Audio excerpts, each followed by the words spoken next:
Good morning. Today is the 20th day of Shvat, and I believe it's the 19th day of February. And we're starting a new essay. I so thoroughly enjoyed the previous one that we'll just continue on in the book. So we're learning from 1887, the essay that's titled Zachor et asher asa lecha Amalek b'derech b'tzatchem miMitzrayim, asher karcha b'derech v'yaznevecha kol hanechshalim acharecha. Remember what Amalek did to you on your way out of Egypt, what happened to you on the way, and he accosted all those who were weak behind you. So this is another essay from the Rebbe Rashab, and it's a beautiful, beautiful essay, all about understanding what Amalek means psychologically. Obviously, there's a mitzvah to remember Amalek, but unfortunately, when events are so far away, they become irrelevant. Simply irrelevant. There's no. Most people don't think that even World War II is relevant anymore. They don't understand why it is, why it's not. So you're talking about something that happened 3,300 years ago. People don't care. It's not close to them. So the only way that you can make this really something that means something, that has meaning, that has value, that has significance in their lives, is to explain this in the way that the Torah is now being explained, which is the psychological aspect of the Torah. This doesn't discount from the mitzvah itself, the mitzvah to remember what Amalek did, but again, you can remember that in a second.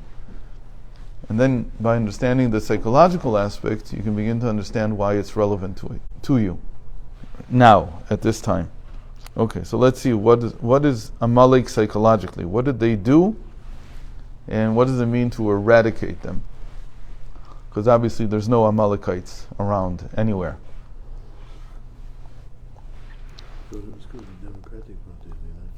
Not even them. Uferesh Rashi explained, what does this verse mean? This is the verse from Kitetse. Asher karcha leshon kor v'chom. What happened to you? So karcha also means not just what happened, also means cold. So it's from yeah. So it's from the language. It's the word also means cold and hot, like as in cold and hot. Tzinancha v'ifshircha meritichatcha. He cooled you down from your burning desire for God. Shehayu ha'umot yire'im mimcha. And it wasn't just you. There was also a tremendous awe amongst the nations for the Jewish people because of the exodus from Egypt. She'ekra otam bifnei acharim. And he also, by cooling you down, he also cooled down this awe that was amongst the nations.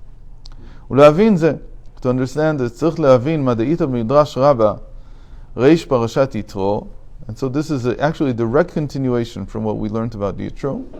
So to understand exactly what Amalek is psychologically, and so on, everything we just said, we have to look at the beginning of the midrash Rabbah for Parshas Yitro, and there it says, and there it starts on the verse Tov shechen karov me'ach rachok. A good neighbor, It's better to have a close neighbor than to have a distant brother. Sorry, that's the way you should understand this verse from Proverbs. Why? So we have a distant brother and a close neighbor. Sheken, karov zeh, Yitro, the one who's a close neighbor, that's Jethro. Shehaya rachok liYisrael min shivim Echav shel Yaakov, who was, I think it should be Esau, not Shivim, who was distant from Israel, certainly more distant than Esau, his brother. B'yitro maktiv. And what does it say about Jethro? When in the book of Samuel, there were a few wars with Amalek. The first one is that Saul was sent to kill the Amalekites, who were still a nation back then. And Amalekites again are the grandson of Esau, of Esau. ויאמר שאול אל הקיני, סורו רדו מתוך העמלקי. And there it says that they were close by, one to another.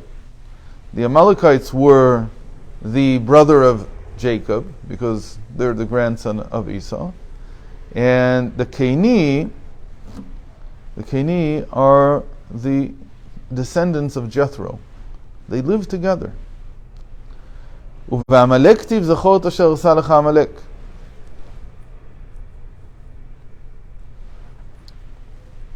And by Amalek it says, remember what he did to you. I don't know what this ayin is. שמע ביציאתן של ישראל ונלחם. Okay, maybe it's Amalek. So Amalek heard that the Jewish people left Egypt, and he fought them. Again, it's a little bit of repetition in the beginning before he gets started. Again, this is all in the midrash. He's repeating what the midrash says, so it's just a... But Jethro, shama b'shilfchan shel Yisrael, he heard the good things about Israel. Ba v'nidbak imahem, k'man da'amar v'yishma yitro. And he also heard, as it says, Jethro heard. What did he hear? He heard the good things, and he came and he clinged to them. So that's what the midrash says. What's the midrash doing?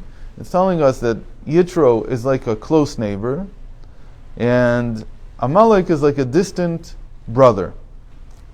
Again, because Jethro is from Midian, he's not related to us in any way. They're not. In any case, והעניין, דיני ידוע, דיתרו היה כהן מדיין, היינו שהיה מבחינת יסוד אבא דקליפה. Jethro, as we learned in the previous mimer, he was the priest of Midian.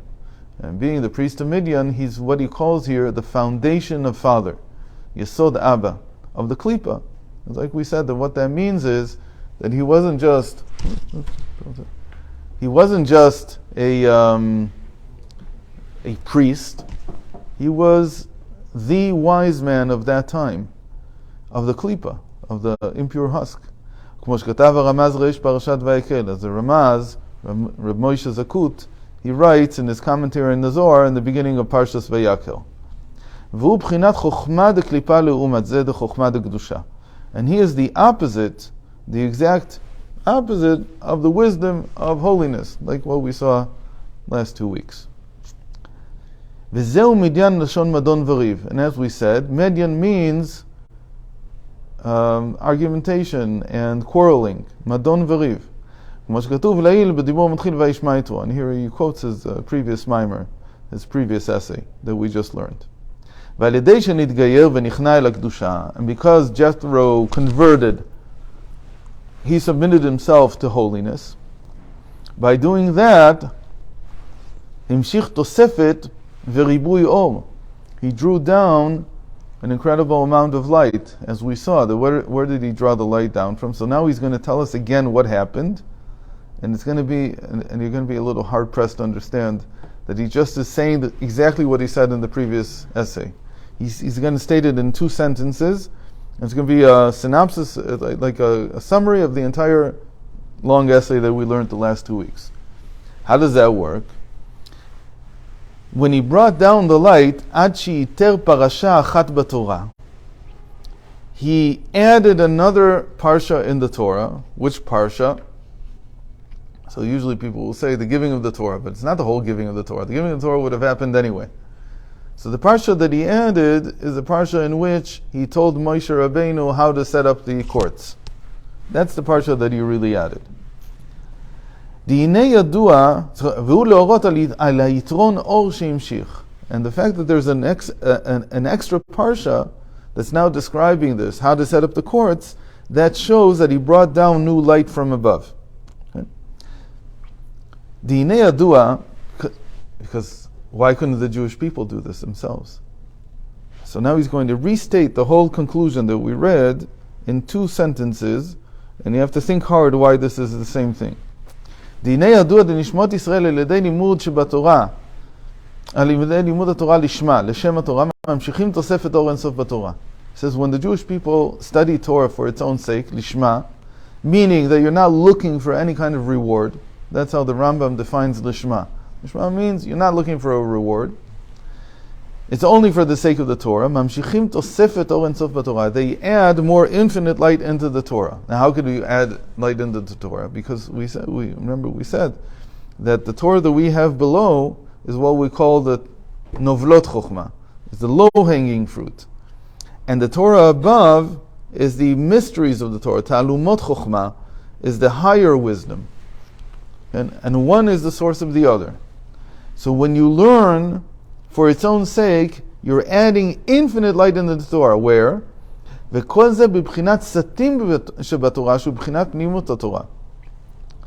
So you're adding the light to the concealed wisdom, the ta'alumot chokhmah. You're not adding the light to the revealed wisdom, which is the low-hanging fruit, which is the Torah the way that we have it before us. So when you learn Torah for its own sake, he says, you're adding to the chokhmah stimaz. That's what we called it last time. וכל זה בחינת סתים שבתורה, שבחינת פנימיות התורה. אבל בעצם התורה הנגלית אינו מתווסף מאומה, כי אם מעלים בחינת התורה וממשיכים בחינת תוספת אור בפנימיות התורה. So the opposite happens.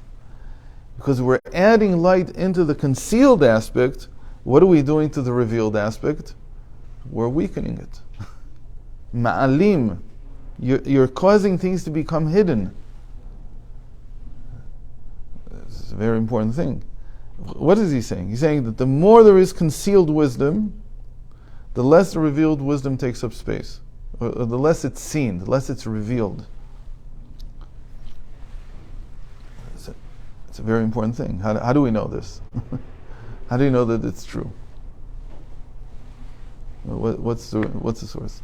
The Rebbe once wrote to his father about what is the place of concealed wisdom, meaning Kabbalah, Chasidut. What is its place? Because we see that it's only been in the last 2,000 years, or 1,500 years, 1,000 years that this has really developed. So how can you say this came from Sinai? So he said something very interesting to him. He said, at the giving of the Torah, all they knew was the concealed wisdom. How do I know it's all they knew? Because what did they see? They saw a vision of godliness. They saw the chariot. They saw many, many things. And Torah, they received 10 commandments. So it's granted, those 10 commandments, they encapsulate everything, because they have 620 letters, and right, they're like the essence, the very concentrated essence of the entire revealed Torah. But from the revealed Torah, they received very little. The greater the experience was, the less revealed Torah there was. I'm not dwelling on the experience as much as the fact that the giving of the Torah on Mount Sinai was a mystical experience, but not an experience like people look for today. It was an experience that came down by itself. It wasn't that you forced it to come down. In fact, they didn't do anything. They didn't wake up even. So when God decided to reveal himself at Mount Sinai and give everyone prophecy at the level of Moses, so the amount of revealed Torah they could grasp, says the Rebbe's father, was very, very little.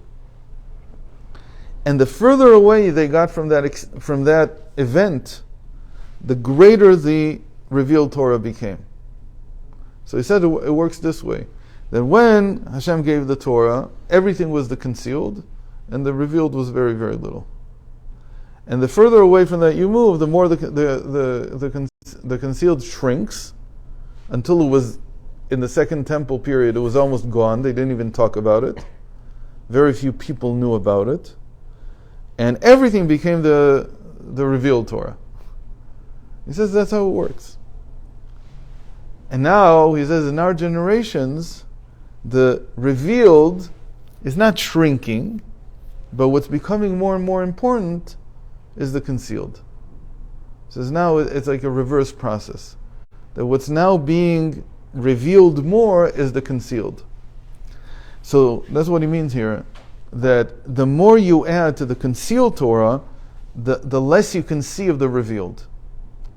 And it makes sense, because when you have an experience of prophecy, like they did at the giving of the Torah at Mount Sinai, so the details of the mind, of the intellect, you can really think about it, because the experience of godliness descending was so tremendous. So the same thing is also true about when you learn pnimius. You get to a level where everything that's in the revealed is now being interpreted in a way that is different than it was in the revealed. It's not the way that the Gemara understands it. Like we said, you have to make now a dictionary. And in your dictionary, you have to explain what everything means. So you're taking away from the revealed, as it were. You're re-explaining it. אבל בעצם התורה הנגלית אינו מתווסף מאומה, כי מעלים בחינת התורה, וממשיכים בחינת תוספת אור בפנימיות התורה וכו'. So that's what Am Yisrael does. So when we add Or Ein Sof, when we add the infinite light into the Torah, it means we're adding it into the concealed. And the result is that there's less revealed Torah. But by Yitro was the opposite. אך יתרו על ידי שהכניע בחינת חוכמה דקליפה בקדושה, המשיך תוספת אור כל כך עד שיתר פרשה אחת גם בבחינת גלה שבתורה. But he was able to do something else. Because by him it was יתרו נאור מן החושך. Because by him it was the light that came out of the darkness. That light was even greater. And so it didn't only add Or Ein Sof in the concealed Torah, is what we said last time, but again, he didn't say all of this last time. This yet, it's like he revisits it and he suddenly says a new conclusion.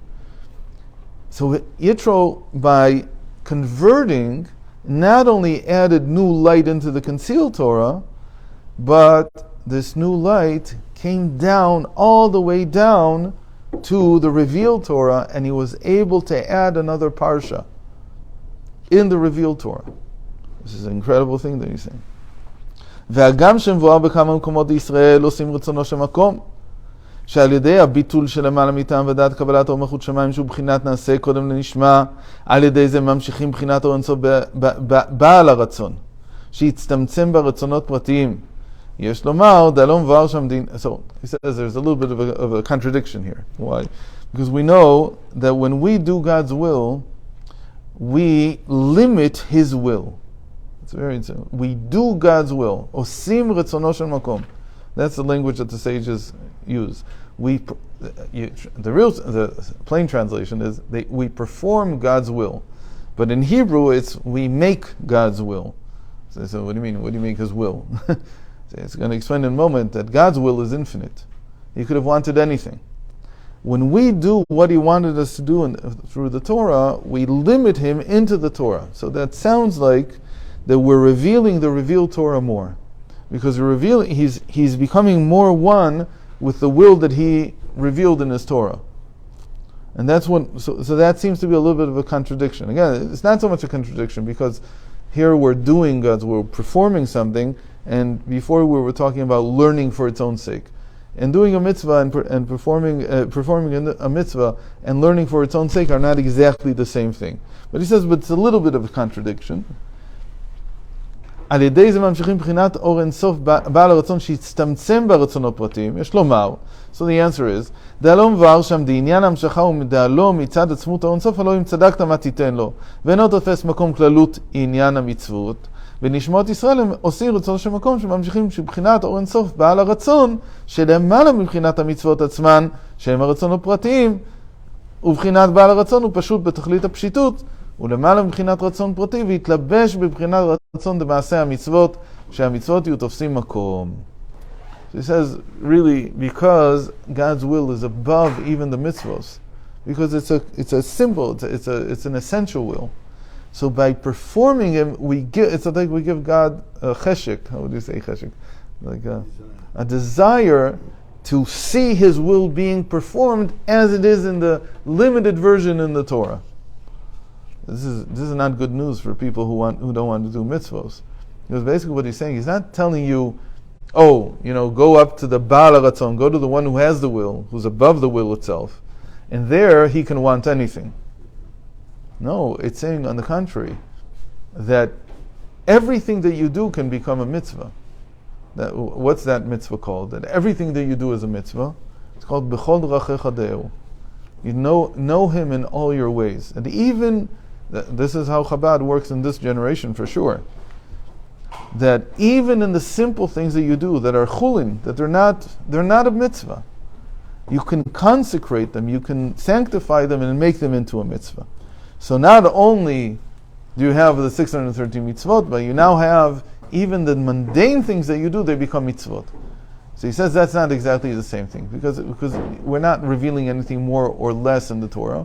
We're just expanding, as it were, God's will, or in this case, we're first contracting it into the mitzvahs themselves, and then he's more connected to the revealed Torah.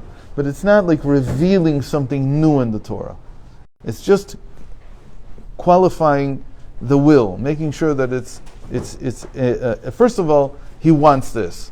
And again, this needs a lot of explanation, and the Rebbe Rashab has many maimarim on the difference between Baal Ratzon and the Ratzon, between the one who has the will, the owner of the will, and the will itself.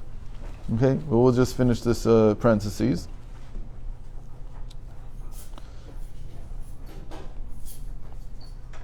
So this is all what we said before, that it's drawing down light into the inner dimension of Torah and mitzvos. ובראשית גילוי התורה שהיה מתן תורה מבואר בכמה מקומות שהוא על ידי שהקדימו נעשה, יש לומר שביטול פעלו שבחינת תורה כמו שהיא למעלה יומשך למטה. So in the beginning when they said נעשה ונשמע, they said they had nullification before God. They didn't for the sake of, they said we'll perform everything and then we'll hear what the reasons are. They were able to bring, that's what brought down God's revelation of the Ten Commandments.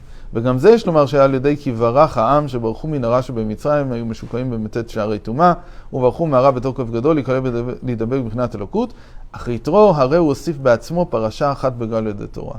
And still, all of this, it just means that this was the foundation of the Ten Commandments, and it's also related to the fact that they ran away from the Egyptians, and ran away from the Egyptians here means that they didn't want to be connected to the evil of the Egyptians anymore, the negative influences of Egypt. And all that was very good, and it allowed the Torah to be given. But the Torah was still the same Torah. But Yitro, with what he did, he not only brought the infinite light down, more infinite light down into the concealed dimension of Torah, he actually, from the concealed dimension, it came down to the revealed dimension, and he added another parsha, another paragraph in the Torah.